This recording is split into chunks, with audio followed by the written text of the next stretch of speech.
hanya bercanda dengannya. Bab 459.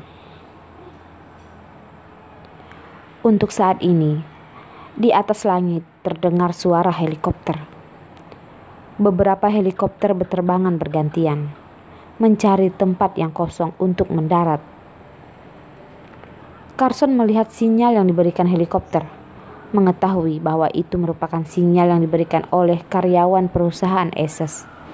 Maka dari itu dia mengetahui jika mereka merupakan orang yang akan menyelamatkan mereka. Setelah penyelamat datang, Carson masih saja tidak menurunkan tingkat kewaspadaannya. Dia melakukan suatu hal sangatlah harus berhati-hati. Sama seperti pada saat dia akan menikah dengan Arila. Dia menyelidiki Arila dengan sangat jelas. Satu-satu hal yang membuat Carson tidak berhati-hati adalah pada saat lawan sengaja memberikan berita palsu kepadanya. Dia mengira jika lawannya adalah ayah kandung Arila yang selama ini dikira sudah meninggal dunia. Carson menyuruh Arila berdiri, lalu dia menunduk untuk memeriksa lukanya.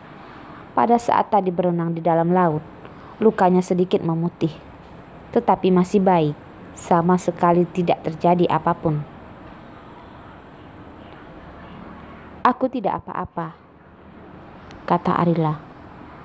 Pada saat racun sudah dikeluarkan oleh Carson, Arila sudah tersadar sepenuhnya. Bengkak akibat luka juga sudah perlahan-lahan menghilang. "Ya," Carson mengangguk-anggukkan kepalanya. Lukanya sudah tidak memiliki masalah lagi, tetapi tetap tidak boleh dibiarkan terlalu lama. Setelah pulang, hal yang dilakukan adalah mengurus luka Arila. "Helikopter itu punya musuh atau punya kita?" tanya Arila. Arila tidak mengetahui sinyal-sinyal tersebut. Karena itu, dia tidak mengetahui juga helikopter itu berada di pihak siapa. "Orang kita," Carson mengelus kepalanya, lalu berkata lagi. "Banyak musuh yang berada di pulau ini. Meskipun mereka adalah orang kita, tetapi kita juga tidak boleh begitu mudah menunjukkan diri sendiri.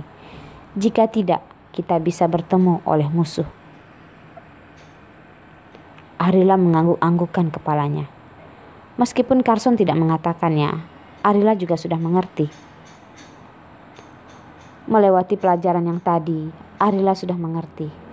Musuh yang bisa mereka lihat bukan berarti sudah melihat semua musuh yang berada di pulau. Demi mencegah mereka keluar dari pulau, pasti masih terdapat begitu banyak musuh di pulau ini. Sekali mereka menunjukkan diri, kemungkinan besar mereka bisa bertemu dengan musuh. Tidak boleh hanya mengandalkan sinyal rahasia itu, tetapi Carson sedang memikirkan cara agar mereka bisa memberikan perhatian kepada Carson dan Arila. Suara merupakan hal yang paling mudah untuk memancing perhatian musuh.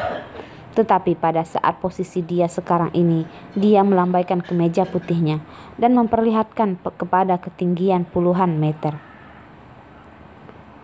Karena mereka ditutupi oleh hutan, mereka pasti akan sulit menemukan lokasi spesifik Carson dan Arila. Tetapi helikopter itu terlalu menonjol, membuat musuh satu demi satu melancarkan serangan, menargetkan helikopter yang melayang di udara. Tujuan helikopter adalah untuk menolong Carson dan Arila. Demi mencegah cedera, mereka pasti tidak akan begitu mudah melancarkan serangan. Sekarang, mereka hanya bisa menghindari serangan, karena saat ini mereka sedang diserang musuh. Mereka tidak bisa terbang begitu rendah. Jika mereka bisa melindungi diri dari serangan musuh, pada saat yang sama mereka pasti bisa menyelamatkan Carson dan Arila. Menjaga keselamatan Carson adalah tujuan utama mereka. Tidak hanya ada helikopter yang mencari dari atas, masih ada satu tim lagi yang mencari dari darat. Suara tembakan selalu menjadi sinyal yang paling menarik perhatian. Mendengar suara tembakan ini, bisa diketahui jika tim penyelamat sudah akan sampai, sedang bertarung dengan musuh yang berada di pulau ini.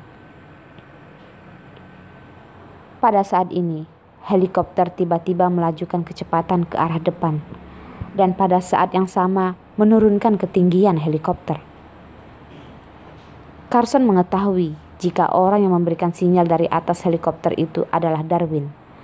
Darwin pasti sudah melihat sinyal yang diberikan oleh Carson.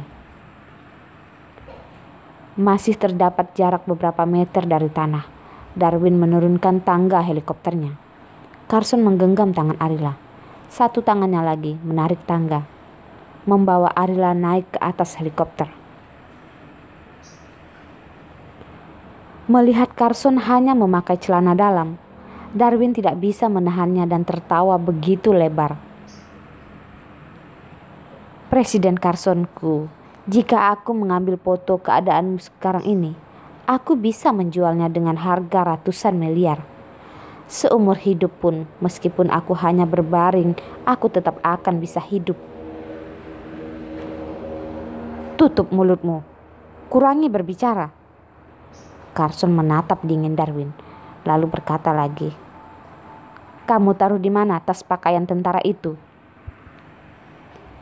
Darwin menggeleng-gelengkan kepalanya.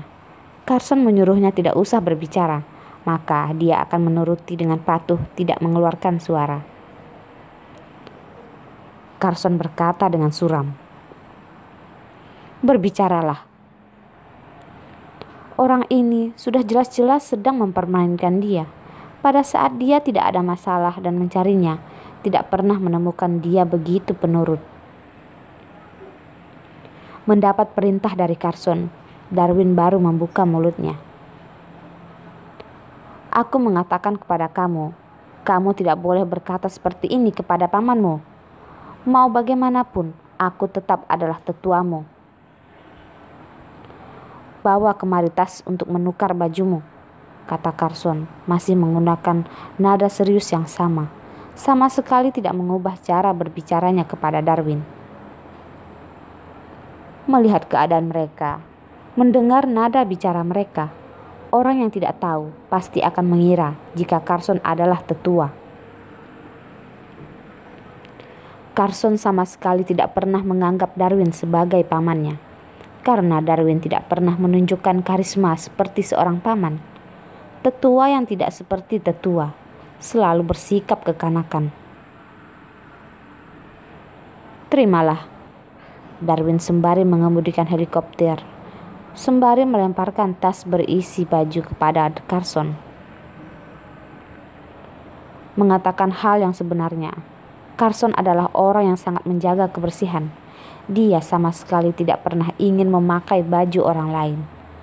Tetapi karena kejadian khusus tadi, lebih baik jika dia menggunakan baju Darwin dibandingkan tidak menggunakan baju apapun.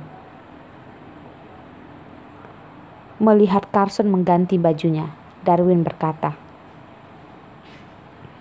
"Carson, adikmu benar-benar tidak salah. Pada saat dalam bahaya, kamu masih sempat melakukan hal itu." Setelah bersama dengan Epa, Darwin mengetahui dengan pasti bekas cakaran yang ditinggalkan pada saat melakukan hal itu.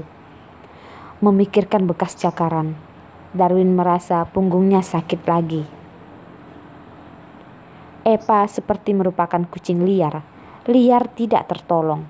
Setiap kali mereka bermain dengan sangat gila, dia pasti akan selalu meninggalkan bekas cakaran. Beberapa hari ini, bekas cakaran di tubuhnya tidak pernah menghilang. Darwin bahkan tidak berani untuk tidak menggunakan baju lagi. Jika hal ini sampai diketahui oleh teman-temannya, dia pasti akan dikira dilecehkan di rumahnya. Tetapi mereka pasti mengetahui jika pelecehan itu merupakan hal yang bahagia dan manis, dan dia bersedia untuk dilecehkan oleh Epa seumur hidupnya. Pada saat mendengar ucapan Darwin, wajah Arila seketika memerah. Arila tentu tahu apa yang sedang dimaksud oleh Darwin.